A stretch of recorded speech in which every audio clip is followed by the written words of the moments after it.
Westhuhal, and welcome to Learning Old English with the Wordhoard, a Medievolution Project production. I'm Richard Scott Nokes, your host. We are continuing in nouns. You should be learning those noun paradigms.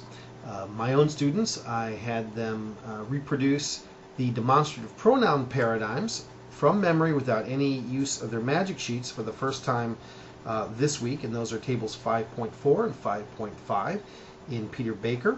And for next time, I'm going to be requiring that my students reproduce the third person pronouns, both singular and plural, which you will find in table 5.3, and they have to be able to do that entirely from memory.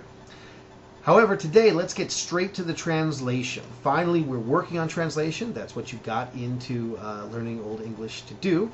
And we started last time just talking about the first few words of mini text A, Psalm 1.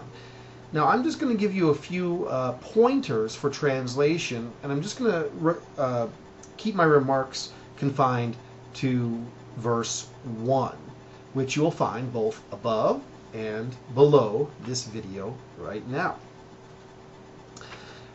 Let me read this verse 1 to you very quickly, and you'll see that it is three different clauses.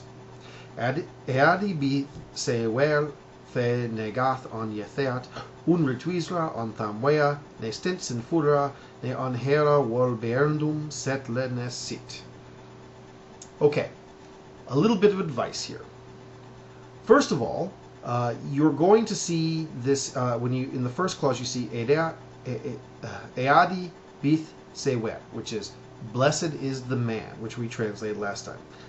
The negeth on yetheat unretwisra. On yetheat is, I want to tell you two things about that. First of all, that's a prepositional phrase. And prepositions in most languages tend to be very idiomatic in their usage. So in modern English, for example, we ride in a car, but on the bus. If we said I rode on the car, it sounds like we're surfing on the hood of the car or something. And the reason that we do that is simply a matter of what sounds better to our own ears in this language. It's very idiomatic. And the same is going to be true for any language. So when you look up the prepositions, you'll find you get lots of choices. So I would recommend that when you're translating a prepositional phrase, you translate it all together.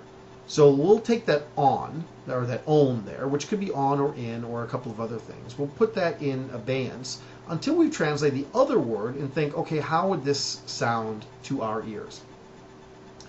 Yetheat, I'd like you to note that it starts with this GE beginning. This GE prefix is extremely common in Old English. In fact, it's so common that when words start with a GE prefix, they are not, as a rule, found alphabetized under G's in your dictionaries and glossaries. Now, there are a few words that do start with GE that you will find there. That's because the GE is not a prefix, but part of the stem of the word itself. But that's pretty rare. Normally, if you find that GE, it's going to be found under the following letter, which in this case is thorn, yetheat. So when you look up yetheat, you will find, and let me do this for you, that this means something like counsel or advice. So on yetheat. So you'd have to consider, how am I going to translate this prepositional phrase? In the counsel of, perhaps, or on the advice. In the counsel or on the advice. Now let's look at unretwisra. If you're looking at the bound version, you'll find it says of the unrighteous. Now they've given that to you as a translation, but I do want to explain how that works. When you look up unretwisra in your glossary, you will find that it is genitive plural. Now, when we think about genitive, normally we tend to think about that as simple possession, which we would do in modern English by apostrophe S. But another way that we do possession is to make a prepositional phrase starting with the preposition of. So I could say the robot's laser, in other words, robot apostrophe S laser, or I could say the laser of the robot. And in many cases, you're going to have to think of what would be the best way to do this. If you didn't say of the unrighteous, on yetheat unrituisra. If you didn't do it as an of prepositional phrase, it would be something like the unrighteouses in the unrighteouses council. Unrighteouses. That's very doesn't flow well. We wouldn't say that. So instead we'll say in the council of the unrighteous. Remember this principle for your options for translating genitive plurals when you get down to the second clause where it says sinfulra, because there you'll see another genitive plural and you'll have a choice to make. Now let's look at the second clause. Ne onthamwea ne stent sinfulra. You'll see it starts with ne, which when you look it up is nor, not, no. It's just a general word of negation. And then again, we have ne again in the middle of the sentence. It's a double negative. Now in modern English, we often will tell you in grammar that modern English grammar, double negative equals a positive, right? But think of this more like colloquial modern English.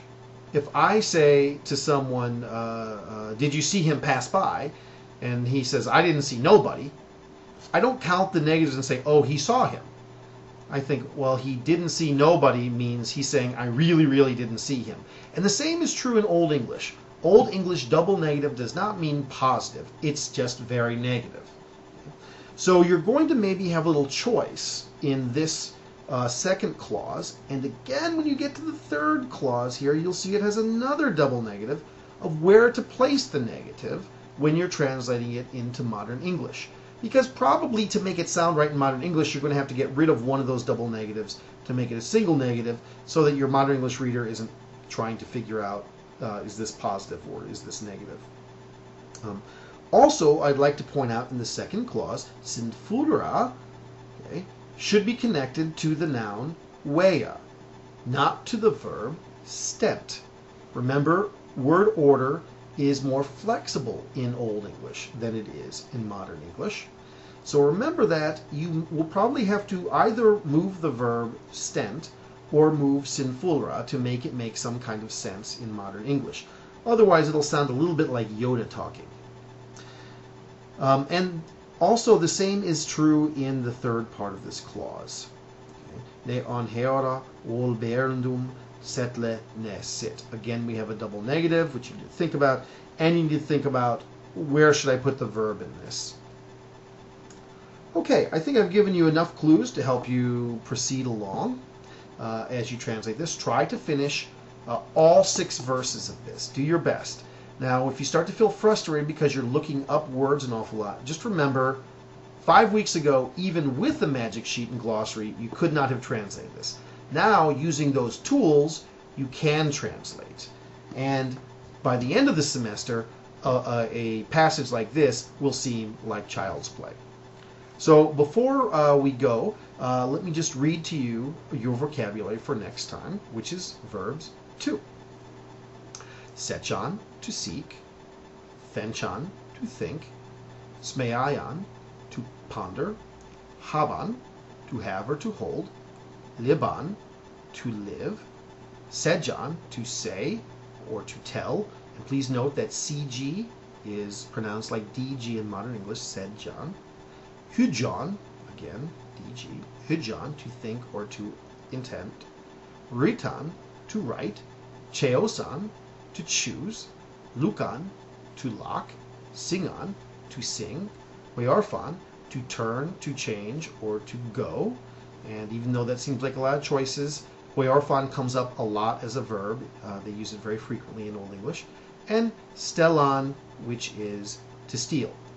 So, until next time, have a good time translating this, and spend every day a little bit of time on memorization. If you try to cram it all in one day, you're not going to learn it.